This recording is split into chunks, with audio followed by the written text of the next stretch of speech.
Well, welcome everybody. I'm David Mattis. I'm the Executive Director of the Southwestern Association of Episcopal Schools. Such a pleasure to have you join us today for our webinar, Preparing for the Strategic Planning Process. A couple items of housekeeping before we get into the content. One, a recording will be available for our members. If you use your login credentials and go to the webinar library, you'll be able to access a recording of the webinar today and watch that on demand. Also, a copy of the slides will be available in the document library. You'll need your login credentials to access both of those.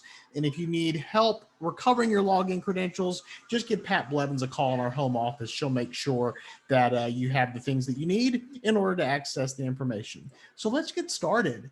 A couple things I'd like to start with. So three big ideas when we reviewed the trends this year that I think are important before we embark on any strategic conversation. Number one is making sure we understand what the value proposition for our school is. That's always important. I think we're at a period where that's even more important this year, whether or not the strategies that we select are playing to the strengths and whether or not we fully understand what's the value proposition of our school. What's our mission? How is our mission unique? I read lots of mission statements, and it's interesting because lots of mission statements really don't look different from public school mission statements or private school mission statements without an Episcopal identity. And so I think it's really important to understand the value proposition of your school and making sure you're inviting families to join in your mission. So if that's muddled or a little bit unclear with your board, I'd spend a little bit of time talking about that. Why do people choose us? Another great tool to use for that is the jobs to be done theory. If you take a look at some of the NAIS, the National Association of Independent Schools website, and look at some of the ideas in jobs to be done theory, there's some great ways for very practical strategies to flesh out that value proposition. And then you use that to make sure your strategies are playing to your strength. Second idea that I think is important. I really believe enrollment management is going to be the biggest conversation for your board in the coming years. Unless you're a school that was on a long wait list already, I really think the next few years are going to be challenging for lots of our schools to meet their enrollment goals. So regardless of the different strategies you come up with, I think enrollment management probably needs to be one of the key strategies, just with the added competition that our families are being able to take advantage of, the different types of schools that are coming online, as well as some challenges with the economy that some of our families are experiencing as a result of the pandemic. Enrollment management, specifically retaining the families you have, I think is going to be a very important strategy for your board to consider. Finally, if there are elements of governance drag, those need to be identified and addressed. This is especially true if you're a parish day school. So what I mean by that is if you have a relationship with a parish and you have that shared governance of your school between the board and the vestry, if there are elements of governance drag, if there's not a crystal clear understanding of what the vestry's role is, what the board's role is, what do we mean when we say the vestry delegates functional independence to the school board to achieve its mission? If there's confusion, tension around that, I think that needs to be a key part of your strategic plan as well.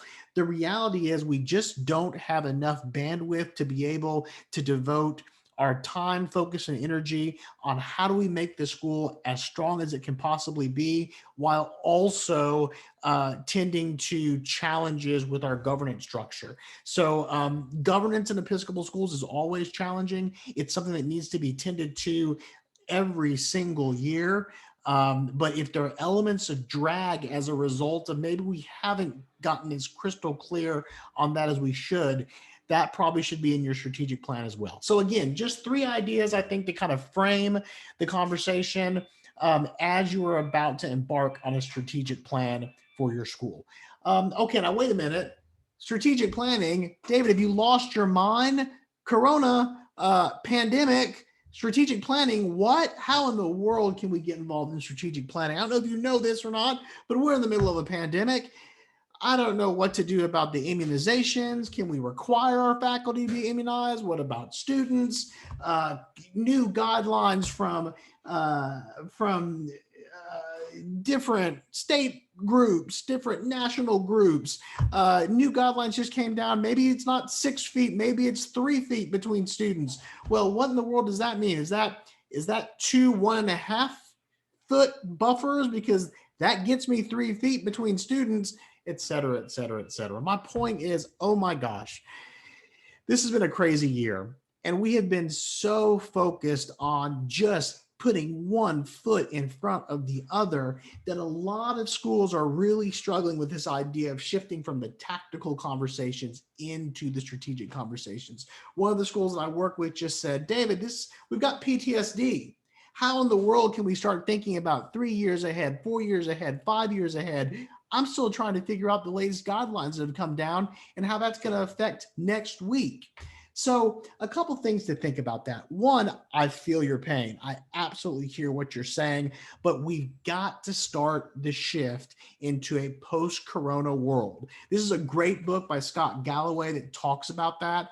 Talks a little bit about education more from the higher ed perspective. Doesn't talk a ton about K through 12, but I think it's really helpful if we're struggling, if your community is struggling in making that move from the tactical into the strategic. It's got to be done. We've got to make sure that we're thinking strategically. And I think one thing to consider, if your community is having a hard time making that shift, take some time at the end of this year or in the summer to do a pretty comprehensive COVID debrief. These are some suggestions from a group called Leadership and Design, and they recommend that you use this framework to debrief the year and try to move from only tactical decisions into strategic decisions. First and foremost, have you collected and shared the success stories that you have? Every single one of you has got amazing success stories that come from this past challenging year. There may be some stories also that indicate growth edges.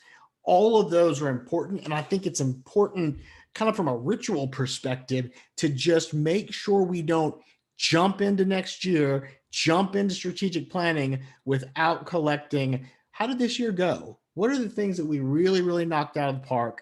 What are the things that, wow, we may have identified some gaps in how we do our school and how we do school. Along those lines, what are the key learnings? There are a lot of things that we probably are going to keep next year from this year. And a lot of schools are kind of surprised. They thought, you know what, I wasn't sure when we were going to embark on that, but guess what? It worked, and it's worked so well, we're probably going to keep it for next year. What are those key learnings? Ask that question and collect the responses. What about needs that have been indicated? Were there any unexpected gaps? What about communications? There were a lot of unexpected gaps that I heard about from our schools with regard to communications. How are we communicating to our schools? Do we make sure that we have everyone's most effective way to get messages out, to get push outs out to everybody? Are there any needs that have been identified that, wow, we want to really make sure that we address those in the future? What about hacks that worked really well? A definition of a hack is a small, scrappy experiment that moves us closer to achieving our aspiration. There were some things that we had to do this year that, again, probably not planned, but guess what? They worked. What are the one or two hacks that worked really, really well this year? And then finally, declutter. Is there anything that served its purpose? Is there anything that it's time to sunset? Schools are great at adding programs. Schools sometimes struggle with regard to saying, you know what? That one particular thing that we've done for a while, it maybe has run its course. Maybe that's a fundraising event. Maybe that's, I don't know, it could be anything. But is there anything that as you survey the ground, you can say, you know what, this has run its course. And if we sunset that, we could possibly declutter and free up some bandwidth. So again, ideas for a COVID debrief. Don't let the year end without doing a COVID debrief. I really think that'll pay off in dividends as you move from tactical decision-making to strategic decision-making. Okay, let's talk about strategic planning. What does it look like to scale this mountain of creating a strategic plan? A couple things we're going to cover today. One, what's the role of the board? We need to talk about that. We've got lots of board members on the call today. What's your specific role in this process? Second, what are the steps for the process? What in order to craft a strategic planning process that's effective, what are the different elements that you need? Third, there are going to be some resources I'm going to recommend. There's all sorts of ways to do this, from the extreme of bringing in somebody as a consultant to do the entire thing, to the other extreme of, you know what, we're going to do it all ourselves, and lots of different possibilities in between. All of those are fine, but I've got some resources for you no matter where you are on that continuum that I think will be helpful. And then we'll use the balance of the hour to answer any questions that you may have. Okay, let's dive in. Role of the Board of Trustees. This is a chart that we use from the NAIS Trustees Handbook that tries to explain, okay, what in the world is the role of the board in a school? What in the world is the role of the head of school? And then what do we share? This chart answers a ton of questions, and really for board members that are trying to understand that board head partnership, this is the first place that I go. The reason I want to show this is because that top lane is board decisions, but obviously they're going to take into consideration the counsel and the advice of the head. That's where we are with regard to strategic planning. The strategic planning process is a board function. Now, you're not going to be able to do that effectively as a board without a whole lot of advice, a whole lot of work from your head of school. But it's important that when we think of the work of a board, another way to look at it is the board does three things. The board does fiduciary work, strategic work, and generative work. This is right in the middle of strategic work. So it's the board's function. The board, for example, it would be inappropriate to just look at the head and tell the head, figure this out for us. We need you to draft a strategic plan for us and then bring it to us and we'll adopt it. That would be inappropriate. This is definitely board work, guided by the head and guided by the head's team. Okay, what are the hallmarks of a solid process? I want to share with you a quote from Stephanie Rogan. She is a phenomenal consultant in this area. Greenwich Leadership Partners is her firm. She frames it this way: too often, strategic planning doesn't engage community members in deep reflection about the purpose of the school or the experience of the students. We go right to things that are always front of mind for us, but maybe don't really address what's our purpose, what's our mission, or what's the student experience. Your strategic plan should do both of those. The strategic planning process should give everyone in the community a deeper understanding of the purpose of our why. Why do we exist? As well as the end product of an improved experience for the students, regardless of the age students you serve. Really, if that's not the end product in one way or another, then why are we doing the work? I mean, at the core, we need to make sure that everything that we're doing is focusing on an improved experience of the students that we serve. So the first question I always get asked is, who should be involved in this planning process? Well, everyone should be involved in it in an appropriate way. What do I mean by that? Well, there's going to be a group called the Strategic Planning Task Force, more than likely, or a Strategic Planning Committee. That tends to be a subcommittee of the board that is really tasked with creating the process, guiding the process, and then drafting the plan that's going to go to the board for approval. So that's the first group of people who are going to be very involved in this. Now, again, we're assuming that the entire board is going to be involved in this, but I'm trying to break this down, kind of slice the pie in different ways. But there's the Strategic Planning Task Force. The next group is the strategic planning retreat participants. So obviously you want to make sure that you're inviting stakeholders into this. And more often than not, you're going to have some type of retreat, some type of event where you're going to dig into what are our strengths, what are our weaknesses, what's the vision that we're called to implement, and then what are the gaps that are preventing us from implementing that vision right now. You want to open that up a little bit. And so we encourage you to invite a larger group than just board members into the strategic planning retreat process. Normally the retreat is a day and a half. I've seen it structured all sorts of different ways, but that group is normally 25, 30. I've seen it as big as 50. It involves stakeholders. It involves key donors. It involves, if you're a parish day school, folks from the parish. Maybe you want to have the vestry present.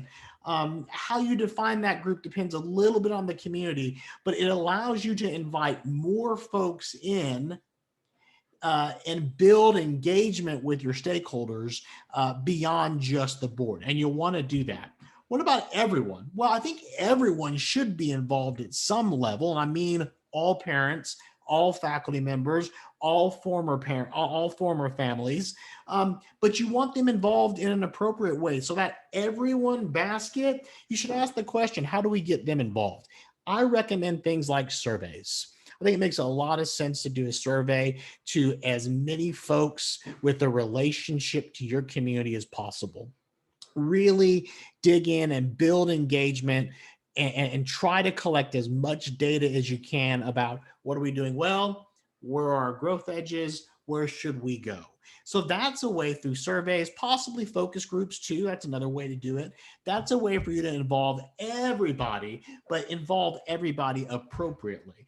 Obviously, you can't have everybody at the strategic planning retreat. There's no way to do that. Obviously, not everyone can serve on the committee or the task force. So you want to basically develop a strategy to yield as a high level of engagement as you possibly can. Okay, let's talk about the steps now. What's the very first step you should consider? I call this preparing to launch. This is kind of the board's preliminary work. What does that look like? First, assessment of the mission statement. More often than not, you're satisfied with your mission statement. Sometimes I ask, do mission statements change? Well, sure. Mission statements change, mission statements evolve. Lots of times you'll look at a mission statement and realize, wow, I don't know if this does as great a job at articulating our value proposition as it could. So the very first thing the board should do is assess the mission statement. Does this accurately describe what we're called to do as a school? If it does, then great. If not, spend some time talking about that. You don't necessarily have to rewrite your mission statement, but you may want to make a few tweaks and do that before the strategic planning process starts. Second question is, does everyone agree the timing is correct? If you're a parish day school, are you also in the middle of a rector search? How long has the head of school been the head of school? If it's the head of school's first year, is that really fair to expect her or him to also be involved in a strategic planning process in their first year of getting to know the community? Those are the kind of questions around timing. Then select that strategic planning task force. Frequently asked questions there are how many folks? No magic answer. You want a group that's large enough to write the plan and do the work, but small enough to where you don't need an act of Congress to schedule a meeting.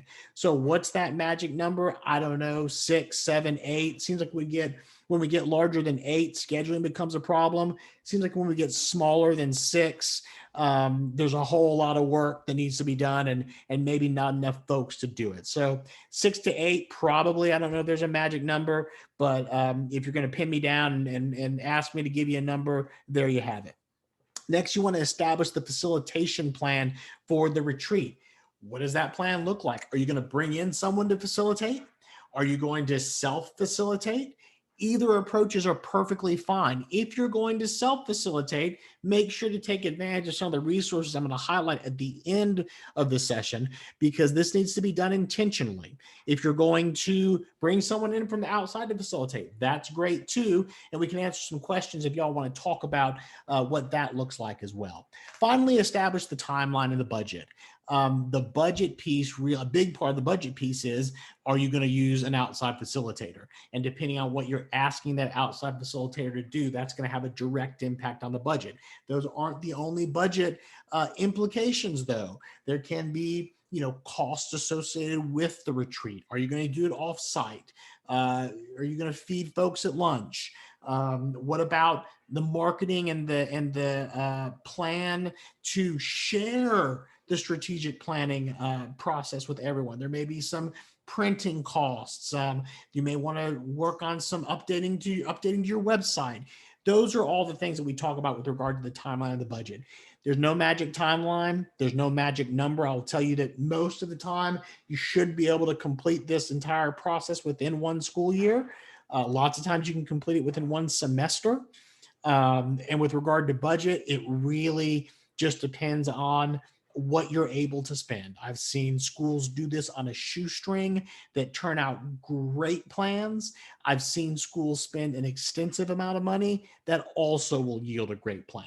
So, no magic number on that, but something you should consider at this stage before you launch so that the task force has the things that they need to successfully do the process. Okay, planning process number 2, data collection. Okay, well, it's really important for us to sit down and talk about what kind of school we want to be, but it doesn't make much sense to do that in a vacuum. So I recommend 3 different pieces of data that you definitely want to collect. Number 1, industry trends, things like what's going on in enrollment right now in our types of school. What do we need to know about the economy? What do we need to know about philanthropy? What's going on in the teaching and pedagogy world? Are we up to date? Are we falling behind? What about competition? Where are we in connection with other schools that are also competing for our families? Tons of different ways to do the industry trends. One easy way to do it is to get a hold of the trend book from NAIS that's published every year. And it goes through and has a chapter on all of these topics. That's one way to do it. We do a trends webinar as well. Again, if you're a member of the association, you can use your password to get into the webinar library and take a look at that. All sorts of different ways to do this. The NAIS magazine is a wonderful way to keep track on trends. We have different things in our document library that can help you be informed on what's going on in the industry. But you want to do something. You want to collect some type of data that prevents you from being so insular and that informs you about what's going on in the school world outside of our campus. I think that's critically important. Institutional review. We've talked about what's going on out there. We've got to talk about what's going on here as well. A couple different things to do. Look at your last accreditation report. If you're an accredited school and you've gone through an on-site visit recently, that accreditation report is gold for a strategic planning process. Why? Because all those recommendations could possibly be focus areas for your strategic plan. So if you've gone through an on-site visit recently, make sure you pull out that accreditation report. What about a financial dashboard? We have a webinar that talks about doing a historic financial dashboard. I think that's really important. That's just basically a way to do a 10-year snapshot or go back as far as you can with the data that you have that highlights the different data points for the financial operation of the school. Enrollment, what our tuition is, how do we end the year with a surplus or a deficit? What about our tuition increases? How are our faculty salaries in connection with the benchmark, et cetera, et cetera? If you've got a financial dashboard, take a look at that. If you don't have a financial dashboard, take a look at our webinar and see if that may be something that you want to do. Enrollment data, if you don't have the full financial dashboard, you sure should be able to do a 10-year snapshot of what's our enrollment look like and what's it look like by grade. That can reveal some really telling things with regard to soft spots that you may want to shore up, or what are some of the areas that we're doing really, really great with regard to enrollment we may want to expand. There may be a need there that we're not serving. A SWOT analysis, it's an acronym that stands for strengths, weaknesses, opportunities, and threats. When we as a board take a look at what we're doing really well, what we're not doing as well as we'd love to do, what are the opportunities that are out there we need to be aware of, and then what are the threats? Are there any existential threats out there that we need to prepare for? That's a SWOT analysis. And then finally, benchmarks. You can take a look at data that the association has. If you're an NAIS member, you can take a look at DASL, which is their database. All sorts of benchmarks that you may want to explore to identify what are we doing well, what are some areas where we need to improve. What's the third piece of data? I mentioned this earlier, but it's a constituency review. Survey data and focus groups. You want to make sure you collect survey data, one, because it builds engagement. Two, there may be some blind spots that the board has. There may be some areas that, oh, wow, this is a real, this is an irritant for some of our stakeholders. Or, wow, I didn't think that this was as important as our stakeholders feel. We better make sure we never sunset that. Constituency review is critically important. Focus groups just give you an opportunity to bring in smaller groups of people and really do a deeper dive on some of those specific questions. Focus groups are particularly important if you are contemplating changing your grade configuration. So if you are adding on the upper end or adding on the lower end, or if there's any capital campaign needs that are on the horizon, you may want to do some focus groups to really drill down into that. Okay, what's the next step? Well, this is the step that normally happens during the retreat that I've referenced. And that's basically designing or developing the framework for the plan. We want to look at our vision. What do we want to accomplish in the next period of time? And what are our goals? Now, we're assuming you've done the mission statement review and that everything is okay there. And now we really want to create that framework. Where do we want to be in the next 3 years? The window of time is a little bit up for debate. It used to be create 5-year strategic plans. I think the trend now is 3, and the really, really progressive strategic planners would tell you even 3 years is too long of a window. Look at COVID, for example.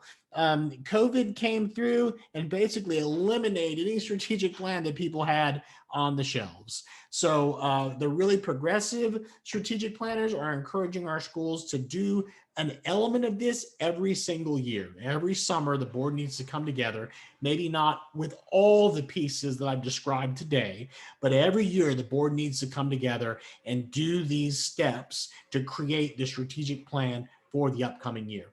You as a school will have to decide what the current window, what the best window is. I normally see a 3-year plan. Okay, so let's say we've done that. We've had that great strategic planning retreat, and we've identified the vision. We've identified the different baskets of work that we have to do or the goals. Now it's time to really, really develop the action plan. This normally happens after the retreat. We're back now with the task force and the head, along with maybe some of the head's team, if the school has an administrative team as well. And we're going to really drill down on the goals that have been identified at the retreat. So here's an example. Let's say that one of the goals that were identified, one of the goals identified at the retreat was to increase non-tuition revenue. We realized that we probably are at the sweet spot with regard to our tuition. We're probably at the sweet spot with regard to our fundraising, but we need to explore whether or not there is some non-tuition revenue that we need to generate as a school to help us accomplish the things we want to do. So let's say that's one of the maybe 3 goals that came out of the strategic planning retreat. Now the committee needs to flesh out what's the action plan look like. So for example, if that's the goal to increase non-tuition revenue, the action plan may include things like, well, we need to identify what are the possible alternative sources of revenue.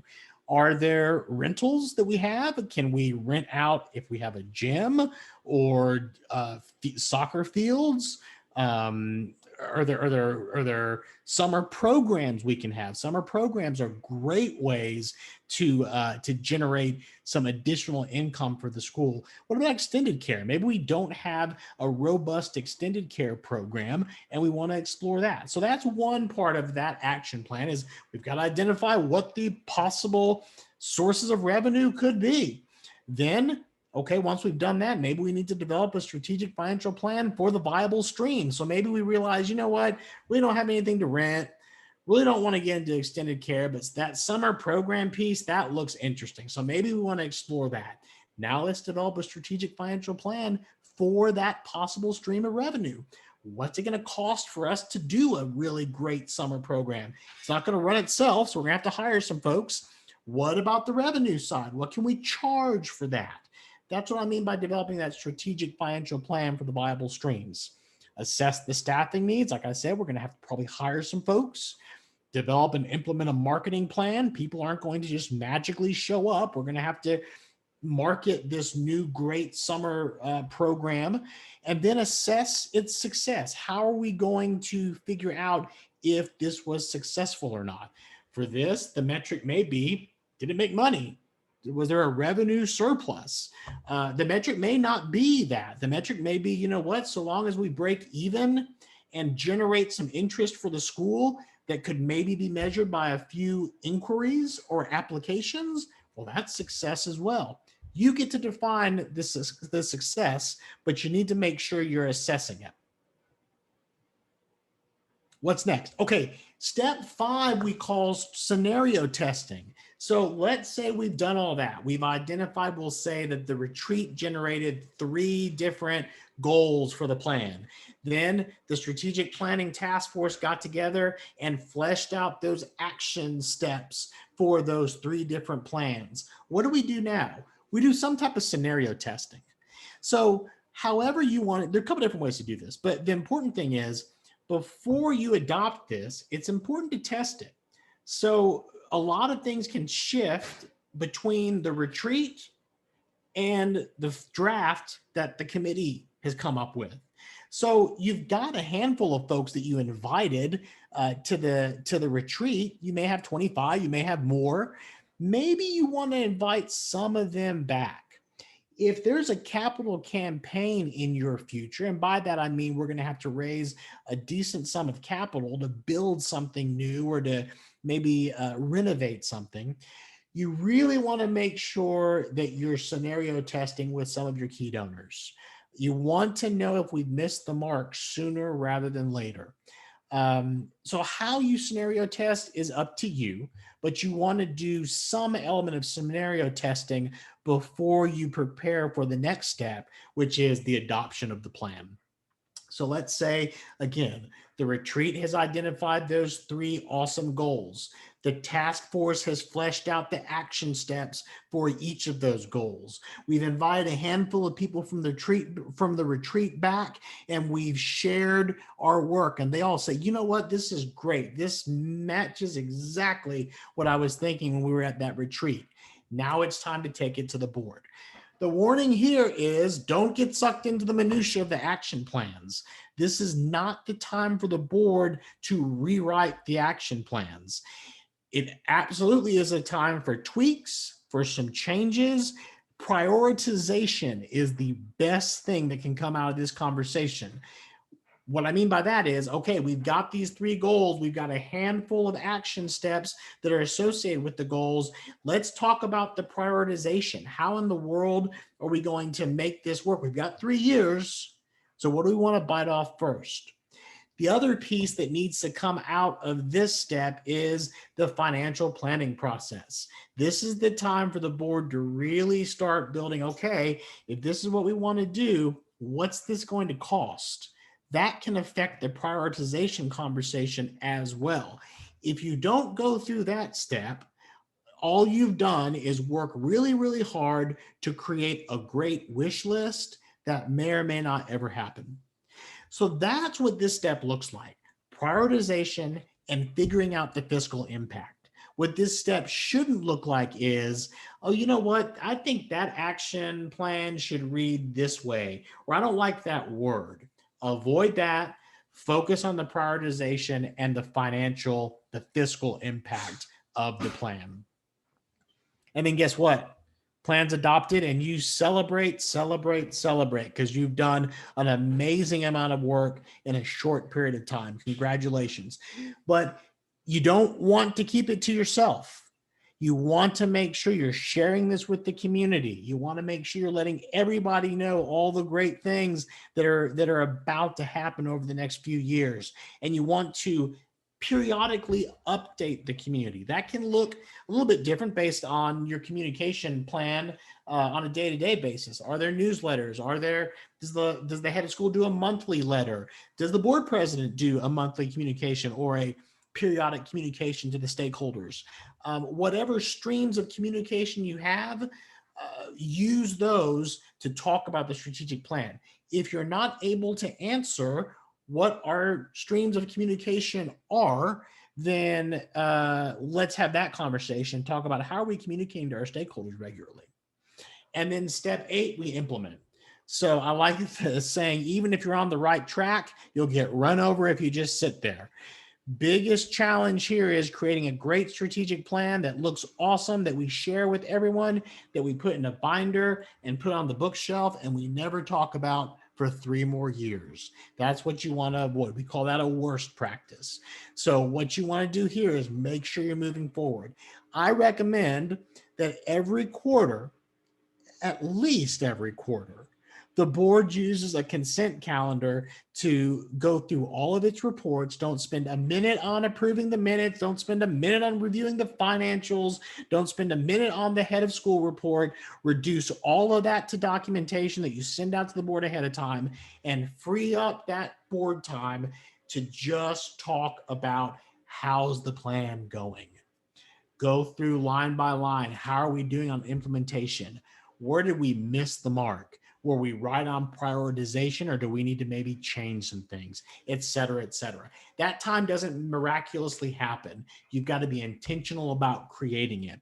So I really recommend, once you've adopted a plan, at least once a quarter, move everything the board normally does to the consent calendar, and use that hour and a half, however long your board meetings are, to just focus on the plan. Okay.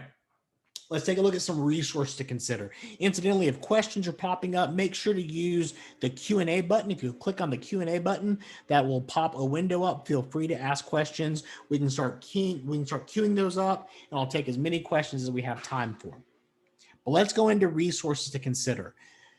Couple of resources I want to highlight. So on our website, there's a variety of different things. There's a document called Setting the Strategic Direction of Your School that talks about this work kind of at the 30,000 foot level. That's a great document to take a look at if you're trying to kind of figure out how do we set the strategic direction of the school. Next thing I think you should look at is something called the SAES vital signs. So the vital signs are indicators or hallmarks that we've seen at highly successful schools. That's a great tool to use in your SWOT analysis. So for example, one of the vital signs is that your faculty salaries should be 85% of the public school. We've found out that we don't have to pay dollar for dollar for the public school salaries, because teachers want to teach in our communities. However, if our salaries are not at least 85%, or if that gap between what we're paying and what other schools are paying grows beyond 15%, you're going to have a hard time retaining faculty, and you're going to have a hard time attracting faculty. That's an example of vital sign. Another vital sign is 120 days cash, the 120-day rule. Do you always have 120 days cash on hand? What in the world does that mean? Well, just take a look at what it costs to run your school for a year. Divide that by 365. That tells you what 1 day of your school costs. Multiply that by 120, and that gives you an idea of what type of emergency fund should you have as a school. That's another example of a vital sign. Another document to look at are the association standards for accreditation. So that's to be an accredited school, those are the basic standards that you have to comply with. That's another great way to do a SWOT analysis. Take a look at those standards and do an analysis of how are we doing? Do we meet all these standards? Or are there areas that we really need to improve on? I've mentioned surveys a couple of times. We have surveys that member schools can use. You can download those and just deploy them yourself. We also can do those surveys for you. That's a fee-based service for member schools, but some schools would rather an outside party conduct the surveys. They feel like maybe people would be a little more transparent if they knew the data was going to a third party as opposed to the school. Either way, the important thing is that you're collecting data. Feel free to use the surveys that we've crafted for different stakeholders, or we're happy to deploy those surveys on your behalf. Finally, facilitation services. We have a handful of folks that facilitate these kinds of conversations. If that's something that your school is interested in, let us know. That again is fee-based, based on how much work you need. Not all facilitations are the same. And so you may need someone to just be with you for the retreat. You may need someone to really kind of help you design the process, be with you through the retreat, be with the committee as they're drafting the plan, even be with the board as they're considering adoption, and everything in between. So just a couple things to consider there. With regard to books, I recommend the NAIS Trustee Handbook. It has a really nice section on the trustee's role in strategic planning. It's a great resource. NAIS also has a textbook on strategic planning and what the strategic process looks like. So if you're really looking for a playbook, that's a great resource for you. I mentioned Stephanie Rogan earlier. She's got a great playbook as well called Creating Schools That Thrive, a Blueprint for Strategy. It's a great resource. I love Stephanie's work, and it has activities. It has a variety of different ways to design this work and implement it. So if you're wanting to kind of do it yourself, that's a great resource for you as well. You also heard me mention, let's get away from doing a multi-year strategic plan and start doing a 1-year strategic plan every single year. If that's interesting to you, the book I recommend is called The Nonprofit Strategy Revolution. David LaPiana wrote that. If you're interested in what that looks like, that's one of the best blueprints I've seen for what annual strategic planning looks like. So again, all those are great resources. I recommend them. Take a look. They'll answer lots of your questions. They're a lot of fun. So, okay, let me stop there and let's take some questions. We have a few that are rolling in. So let's take some questions. We've got about 15 minutes left. Are there any sample community survey documents that you recommend? So tons are out there. I would start with the survey documents that we have. We have one for current faculty, for parents. We have an alumni survey as well. So you can take a look at that in our document library if you want to see some sample survey documents. NAIS also has a variety of survey documents. They will sell those forms to you. So you may want to take a look at those as well. Those are the ones that immediately come to mind. So if you take a look at ours, if you take a look at NAIS's, those are probably two of the best resources for surveys. Okay, let's see. Any other questions? Any other questions? So last call on any other questions.